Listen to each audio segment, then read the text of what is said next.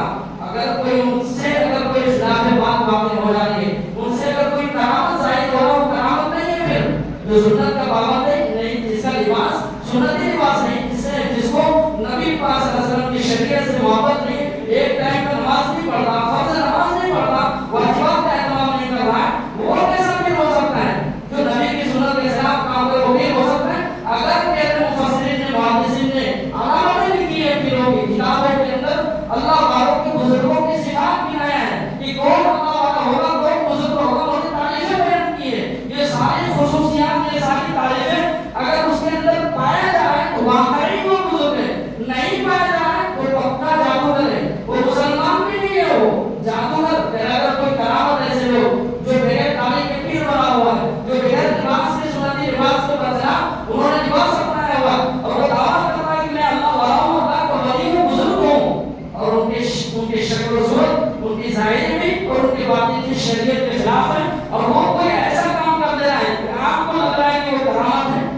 محدثین کہتے ہیں, مفسرین کہتے ہیں وہ کرامت نہیں بلکہ وہ جادو ہے. ایسے لوگوں سے کرامت ظاہر نہیں ہوتا میرے پاس, وہ اللہ کا ولی ہے نہیں, وہ تو دھوکے باز ہے. وہ ایسیوں کی گاڑیوں میں گھومنے کا بڑا شوق ہے, کیونکہ پیر مریدی سے زیادہ کمائی کسی چیز میں نہیں. سب سے زیادہ کمائی زمانے کے اندر اگر کسی چیز کے اندر ہے تو پیر بن جاؤ, کسی مسجد کے اوپر بیٹھ جاؤ, کسی سے خلافت خرید لو, 50,000 میں 60,000 میں کوئی خلافت پیر ہے.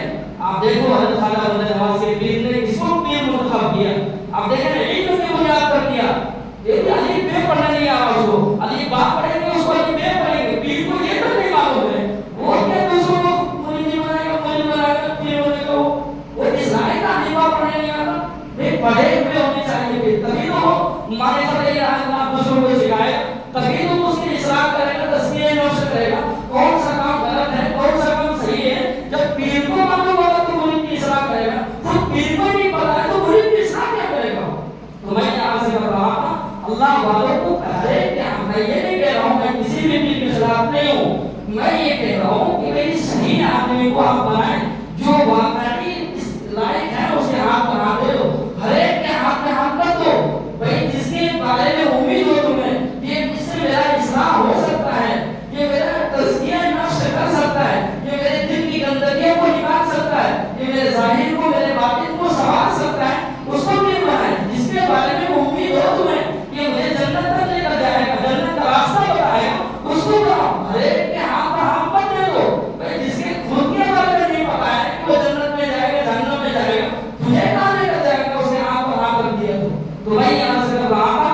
اس کو بھی لوگوں نے اس کو کاروبار بنا لیا, جس طرح لوگوں نے شادیوں کو ایک کاروبار بنایا, اس کو بھی لوگوں نے کاروبار بنا لیا اپنی مریدی کو بھی, کیونکہ اس کے اندر بڑے پیسے آتے ہیں, اس کے اندر بڑے ایسیوں کی گاڑیوں کے اندر گھومنے کا شوق ہے نا.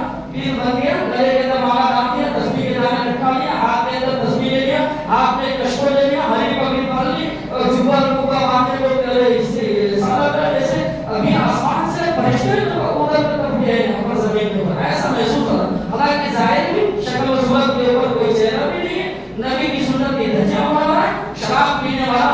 وہ بلکہ زیادہ تر آپ دیکھیں گے وہی لوگ بنے ہوئے جن کی راتیں اندھیری گناہوں کے اندر دلدل کے اندر گزر رہی, وہی اس گدی کے اوپر اس سزا جو بزرگوں کی وراثت ہے اس کے اوپر قبضہ جما کر بیٹھے ہوئے ہیں.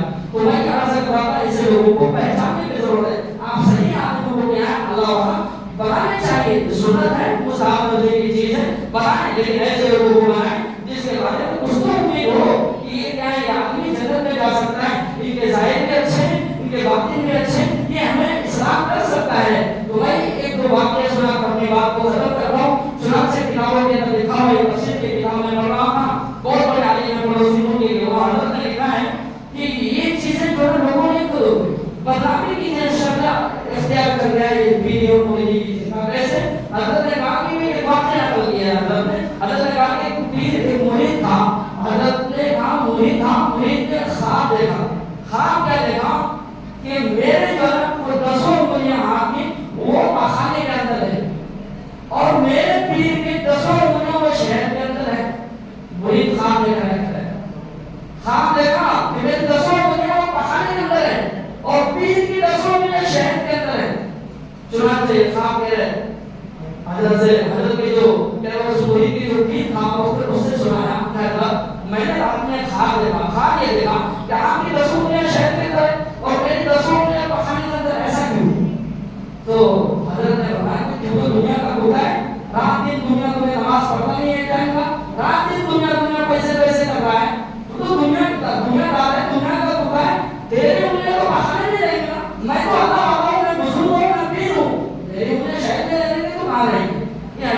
پھر نے کہا مرید نے کہا حضرت دیکھو حضرت صاحب تھا پورا صاحب یہ ہے کہ آپ کی انگلیاں میں چاٹ رہا تھا میری انگلیاں آپ چاٹ رہے تھے پورا صاحب کیا ہے آپ کی انگلیاں شہد والی میں چاٹ رہا تھا اور پکانے والی انگلیاں آپ چاٹ رہے تھے میرا تو حضرت نے وہ جو تفسیر لکھنے والے ہیں حضرت نے لکھا ہے کہ اصل میں اس خواب کی تعبیر یہ ہے کہ وہ جو مرید والا ہے بہت بھولے بھالے انسان ہے وہ اچھے ان کی نیت ٹھیک ہے کہ میں اسلام کے لیے سے اپنا رابطہ کر رہا ہوں تعلق بنا رہا ہوں میں کر رہا ہوں اسلام کے لیے کہ میرا ظاہر سبب ہے میرا باطن سبب ہے میں جنت میں جانے والا بن جاؤں ٹھیک ہو جاؤں میں وہ اس لیے بنا ہے پیر کی نیت غلط ہے پیر مرید قائم کے لیے بنا ہے کہ تاکہ وہ مالدار ہے اس سے پیسے آئے میرے جیب کے اندر وہ جب بھی آئے گا تو 10,000 روپے ہدیہ لے کر جائے گا اس لیے وہ نے کیا اس کو مرید بنایا اس کی نیت ٹھیک نہیں ہے اس لیے یہ جو ہے اس کی بہانہ کھانا سمجھ دنیا کھانا تھا اور وہ جو ہے نا اسے علم حاصل کرنے ظاہر کے لیے انہوں نے بنا تھا اور باقی کو سمجھنے کے لیے اس سے ایک شہر چاہ رہا تو کہ مفسرین نے اس کی توضیح کی ہے اس خواب کی تو میں یہ عرض کرتا ہوں آج کے پیر ایسے بھی ہوتے ہیں ایک اور واقعہ لکھا ہے کتاب کے اندر میں پڑھ رہا تھا کہ ایک علاقہ تھا پورا بندر علاقہ تھا زمانے جاہلیت میں جیسے آج بھی ہے ہمارے اس علاقہ پورا جہالت کا دور آ رہا ہے آج بھی ایسا لگ رہا ہے کہ اس علاقے کے اندر پورا جہالت جو اس زمانے کے اندر عرب کے اندر جیسی جہالت تھی نا اس سے تھوڑا کم لگ رہا ہے لیکن ہے ویسے ہی ہمارا علاقہ بھی ہے بالکل انپڑھوں کا علاقہ ہے جاہلوں کا علاقہ ہے یہاں بھی اگر کوئی چھپے کوپے کے اندر اور بڑی سی پگڑی باندھ کر اور ہاتھ میں تصویر لے کر آئے ہیں اس کو بھی فرشتہ سمجھ لیں گے اس کو بھی پیر سمجھ لیں گے اس کو بھی اللہ والا سمجھ لیں گے کیوں ان کو خود معلوم نہیں ہے کہ پیر ہونا کون ہے بزرگ ہونا کون ہے اللہ والا ہونا کون ہے تو معلوم ہی نہیں ہے پہچان معلوم ہی نہیں ہے کیا سمجھے کوئی بھی آ جائے اس کو پیر مان لیں گے کوئی بھی آ جائے مسجد کے اندر اس کو مولوی صاحب مفتی صاحب مان لیں گے کیوں اس کو پہچان معلوم ہی نہیں ہے تو وہی آپ سے بتا حضرت نے ایک واقعہ لکھا ہے کہ ایک جگہ کا انپڑھوں کا علاقہ جاہلوں کا علاقہ تھا ایک پیر صاحب کا ہمیشہ کا دورہ ہوتا تھا رواج کیا تھا اس پیر صاحب کا وہ کیا کرتا تھا وہ شکر کی تھوڑے سے پڑیا وہ ایک تھیلی کے اندر شکر لے کر جاتا تھا گھر اب ظاہر سی بات ہے جس علاقے کے اندر پیر صاحب آتے تھے پوری تیاری ہوتی تھی اس علاقے کے اندر اس زمانے کے اندر مٹیوں کا گھر ہوا کرتا تھا گھر وہ پورا جو ہے اس کو مٹیوں سے لیپ کیا کرتا تھا صاف ستھرا کر دیا جاتا تھا پیر صاحب اس گھر کے اندر رہ گئے ہوتے چنانچہ کہہ رہا اس پیر صاحب کا طریقہ یہ تھا کہ جیسے ہی اس گھر کے اندر پہنچتا تھا تو وہ سب سے پہلے وہ پوریا وہ جو تھیلی ہے شکر میں وہ ڈالتا تھا وہ بہت سارے چونٹیاں وغیرہ آ جاتا تھا اس کو کھانے کے لیے چونٹیاں بہت سارے یہ ان کا طریقہ تھا اس کے بعد لوگ بھیڑ لگاتے تھے حضرت سے بات کرنا ہے حضرت سے دعائیں دینا ہے حضرت سے سر پر ہاتھ رکھوانا ہے لوگ بھیڑ لگاتے دروازے کے اوپر حضرت آپ کے بغل سے تھوڑی دیر کے بعد پھر لوگ آتے تھے تھوڑی دیر کے بعد حضرت دروازہ بولتے تھے ارے چونٹیاں پورے اس میں گھر کے اندر حضرت اس سے پہلے تو ہم اوپر صاف کر کے اس گھر کو لے کو اچھا کر دیا تھا یہ چونٹیاں کہاں سے آ گئے حضرت آپ کا کہتے تھے نارائن تمہارے معلوم نہیں میں صرف تمہارا ہی پیر نہیں ہوں بلکہ یہ چونٹیوں کے شکل میں جناتے جنا کو تم بھی پیر ہوں یہ ڈھکنے کا کیا ایک طریقہ ہونا آج بھی ہے آج بھی لوگ بھولنا کے لیے اس طرح کے شکل و صورت بنا کر لوگوں کے سامنے عوام کو بیوقوف بنانے کے لیے پاگل بنانے کے لیے آتے ہیں لوگ اور لوگوں کے جیبوں سے اچھی خاصی رقم ٹھگ کر چلے جاتے ہیں تو میں یہ عرض کر رہا تھا حدیث کے اندر پہچاننے کا اعلیٰ بتایا گیا حضور نے فرمایا اذا رؤوا ذکر اللہ جب تم دیکھو اللہ یاد آ جائے وہ ولی ہے اللہ کا جس کو دیکھو اس کو دیکھ کر اللہ یاد آ جائے وہ اللہ کا ولی ہے جس کو دیکھ کر شیطان یاد آ جائے وہ ولی کیسے ہو جائے گا تو میں یہ عرض کر رہا تھا اللہ والوں کو پہچان کر اس کے ہاتھ کے اوپر بیٹھ کرو ہر ایک کے ہاتھ کے اوپر ہاتھ نہیں دے دینا جس کے بارے میں امید ہو اس کا راستہ صحیح ہے ہو سکتا ہے یہ جنت میں جائے گا تو تمہیں بھی جنت میں لے کر جائے گا جس کا راستہ غلط ہو جنت میں کہاں لے کر جائے گا وہ جہنم میں جائے گا تیرے کو بھی جہنم میں لے کر جائے گا جس کو پہچاننا ہے میں حضرت خواجہ بن نواز سے بات کر رہا تھا حضرت نے 125 کتابیں لکھی حضرت کہہ رہا تقریر کے اندر آئے گلبرگہ شریف کے اندر اس زمانے کا جو میرا بادشاہ تھا فیروز شاہ حضرت کی پالکی اٹھانے کے لیے خود آگے بڑھا کر حضرت کی پالکی خود اٹھایا کر اس زمانے کے بادشاہ نے اس وقت حضرت کے آنکھوں سے آنسو جاری ہو گئے لوگوں نے پوچھا حضرت یہ وقت کا بادشاہ آپ کی پالکی اٹھا آپ کو بندے کو لے کر جا رہا ہے آپ کون ہیں تو حضرت نے کہا مجھے میرے پیر کی نصیحت یاد آ گئی میرے پیر نے خواجہ نصیر الدین چراغ دہلوی نے اس وقت کہا تھا کہ میاں ایک وقت آئے گا کہ وقت کا جو بادشاہ ہو وہ تیری پالکی اٹھائے گا تو نہیں اٹھا رہا ہے ایک وقت آئے گا جو وقت کا بادشاہ وہ تیری پالکی اٹھائے گا وہ یاد آ کر مجھے رونا آتا ہے تو میں یاد سے کہا حضرت اسی علاقے کے اندر تقریب کے علاقے میں گلبرگہ شریف کے اندر حضرت رہے کتنے سال تک رہے تیرے 104 سال کی عمر ہے بھائی حضرت کی ولادت 1321 کے اندر ہے اور حضرت کی وفات 1422 کے اندر ہے، یعنی 104 سال ہو گئے پانی حضرت میں، تقریباً 20-25 سال کا زمانہ حضرت نے گلبرگہ شریف کے اندر گزارا، اور اس زمانے کے اندر آج ہم اور آپ جتنی بھی چیزیں دیکھ رہے ہیں، یہ جو بقیر کے علاقے میں علم کی روشنیاں ہیں، یہ جتنے بھی چمک دمک ہمیں اور آپ کو دیکھ رہے ہیں، وہ سب حضرت کے فیضان ہیں، حضرت کے کیا علمی کارنامے۔ حضرت ایسا نہیں کہ تصویر لے کر آج کے پیروں کی طرح جنگلوں میں گھروں کے اندر بند ہو کر اللہ اللہ کرتے رہتے ہیں، ایسا نہیں ہے۔ حضرت کا یہ معمول تھا، ہر علاقے کا دورہ کرتے تھے، ہر جگہ جا کر جہاں جہالت ہے، بددینی ہے، اس کو ختم کرنے کی اور اپنے سلسلے میں لوگوں کو اصلاح کے لیے پوری کوشش کرتے تھے۔ پوری زندگی حضرت نے کیا ہے لگا دی اسی چیز کے اندر۔ حضرت ایک کرامت میں ذکر کر دیا، حضرت کہہ رہے ایک مرتبہ بلکہ وہ تو ہو چکا ہے، میں ایک بات حضرت کا قول نقل کر رہا ہوں۔ حضرت نے کتاب دے کر حضرت نے اپنے ملفوظات کے اندر لکھا ہے کہ جو بھی حضرت سے مرید ہونا تھا، حضرت کا یہ ضابطہ رسول تھا، اس کو بالکل پابند کرتے تھے اسی چیز کا کہ خود نماز پڑھنا ہے، 5 وقت کی نماز پڑھنا ہے، ایک وقت بھی نہیں، صرف جمعے کی نماز میں نظر نہیں آنا۔ حضرت کی جتنے بھی مریدین آتے ہیں، اگر آج موجود ہے یا نہیں ہے ان سے آپ معلوم کر لیں۔ حضرت نے تو کتاب میں لکھا ہے کہ میرا اصول ہے کہ میں جس کو مرید بناتا ہوں اس کو تنبیہ کر دیتا تھا، اس کو دقت دے دیتا تھا، 5 وقت کی نماز وہ بھی مسجد میں جا کر پڑھنا ہے، باجماعت نماز ادا کرنا ہے۔ اور عورتوں سے کہتے تھے حضرت کہ اپنے گھروں کے اندر نماز پڑھنا ہے اور وہ تب ادا کرنا ہے، یعنی ظہر کی نماز اثر میں، اثر کی نماز مغرب میں، یہ وہ عورتوں سے نصیحت کرتے تھے حضرت۔ اور حضرت یہ بھی کہتے تھے کہ پوری دنیا میں مفتیوں کا، عالموں کا، محدث کا، مفسر کا اس بات کے اوپر اتفاق ہے کہ خیر کا خالق بھی اللہ ہے، شر کا خالق بھی اللہ ہے، برائی کا پیدا کرنے والا اور بھلائی کا، اچھائی کا پیدا کرنے والا، دونوں کا خالق اللہ ہے۔ تو جو بھی ضرورتیں پڑے وہ سب اللہ ہی سے مانگنا ہے۔ کہ حضرت لوگوں کو، مریدوں کو نصیحت کر کے بھیجتے تھے۔ تو ہمیں اور آپ کو چاہیے کہ حضرت کے صرف حضرت کی زندگی صرف کرامت کو یاد نہ کریں، وہاں جب تشریف لے جائیں تو حضرت کی زندگی خود کرامت ہے، حضرت کی زندگی خود کرامت ہے۔ حضرت کتنے بڑے اللہ والے تھے، حضرت فرائض کا، واجبات کا، نوافل کا، مستحبات کوئی چھوڑنے والے نہیں تھے۔ ہم اور آپ ان کے چاہنے والے، ہمیں بھی چاہیے کہ ہم ان کے نقش قدم پر چلیں، ان کی زندگیوں کو اپنائیں، ان کی جیسے شکل و صورت بنائیں، ان کے جیسے نمازوں کی پابندی ہو، ان کے جیسے ذکر و اذکار کا، ساری چیزوں کا ہم کیا ہے پابندی کریں۔ اصل میں جو پوچھ ہوگی وہ وظیفوں کا، جو مریدوں نے پیروں نے آپ کو دیا اس کی پوچھ نہیں ہوگی۔ قیامت کے دن جو سب سے پہلے آپ کی پوچھ ہوگی وہ نمازوں کے بارے میں ہوگی، روزوں کے بارے میں ہوگی، فرائض کے بارے میں ہوگی۔ نوافل کا کوئی بھی نہیں پوچھے گا تو قیامت کے دن پوچھ بھی نہیں ہوگی۔ آپ کر رہے ہیں ذکر و اذکار، اچھی بات ہے، نہیں کر رہے اللہ یہ نہیں پوچھے گا کہ آپ نے ذکر کیوں نہیں کیا، اپنی حساب نے آپ کو دیا تھا، اس چیزوں کا پوچھ کیا ہے نہیں ہوگی۔ تو جو چیزیں ضروری ہے شریعت کے اندر اس کو اپنانے کی کوشش کریں۔ اللہ تبارک و تعالی ہم سب کو اللہ والوں